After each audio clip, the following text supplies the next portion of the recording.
আমাদের আগামী দিনের কর্মসূচি গ্রহণ করতে হবে এবং সেই কর্মসূচি কি হবে সেটার জন্য আমরা আজকে সবাই এখানে অপেক্ষা করছি। আমার আপনার প্রিয় নেত্রী বঙ্গবন্ধু নেত্রী শেখ হাসিনা তার মূল্যবান বক্তব্য শোনার জন্য। আর এখানে একটি কথা এসেছে, ঐক্যবদ্ধ। আমাদের ঐক্যবদ্ধ থাকা ছাড়া কোনো উপায় না, আমরা কেউ থাকবো না কেন? যারা ঐক্যবদ্ধের কথা বলে তার মনে প্রাণে ঐক্যবদ্ধ নয়। আমি এই কথাটা কোনোদিন বলি না।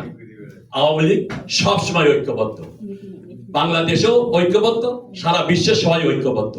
যারা বঙ্গবন্ধুকে নেতা হিসেবে মানে, তার আদর্শে তারা বিশ্বাস করে, তার ঐক্যবদ্ধ থাকা ছাড়া তাদের দ্বিতীয় কোনো পথ খোলা নেই। তবে আজকে মনে হয় আমাদের যে জিনিসটা এখান থেকে আমাদের শপথ গ্রহণ করতে হবে।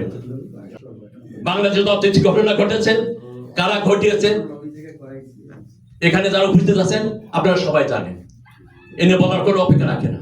যে কাজটি আমাদের করতে হবে, বাংলাদেশে যারা আওয়ামী লীগকে এখন ধারণ করে, যে নেতৃবৃন্দ, যে কর্মীবৃন্দ আছে, তাদের সাথে সুর মিলিয়ে তারা কি চায় সেই জিনিসটাকে ধারণ করে আমাদের আগামী নেতৃত্বে যেতে হবে। তা না হলে এইভাবে আমাদের আরো কত বছর এই স্বাধীনতা দিবস বা 25শে আগস্ট, 25শে মার্চ আমাদের পালন করতে হবে আমি জানি না।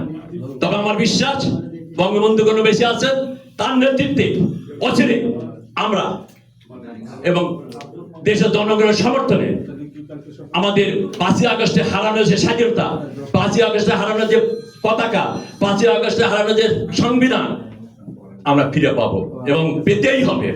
যদি না পাই তাহলে 30 লক্ষ শহীদ এবং 2 লক্ষ মা বোনের রক্তের সম্মানের বিনিময়ে যে স্বাধীন হয়েছিল আজ থেকে 55 বছর আগে, তাদের কাছে আমরা চিরঋণী হয়ে থাকবো। তাদের কাছে আমাদের কোনো বক্তব্য থাকবে না। আমি আমার বক্তব্য বাড়াবো না।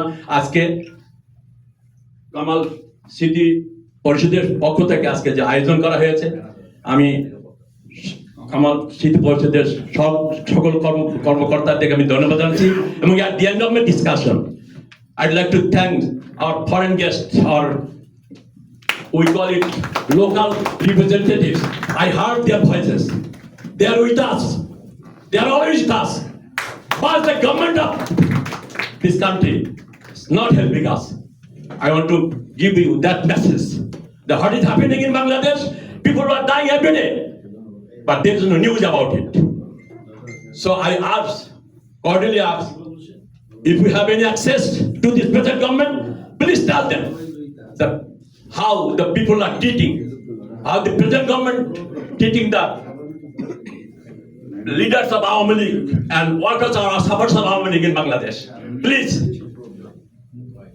I urge you on behalf of our attendance today, and we are happy that you attended our Independence Day and the day thousands of people are mercilessly killed by Pakistani army, and we hate Pakistan.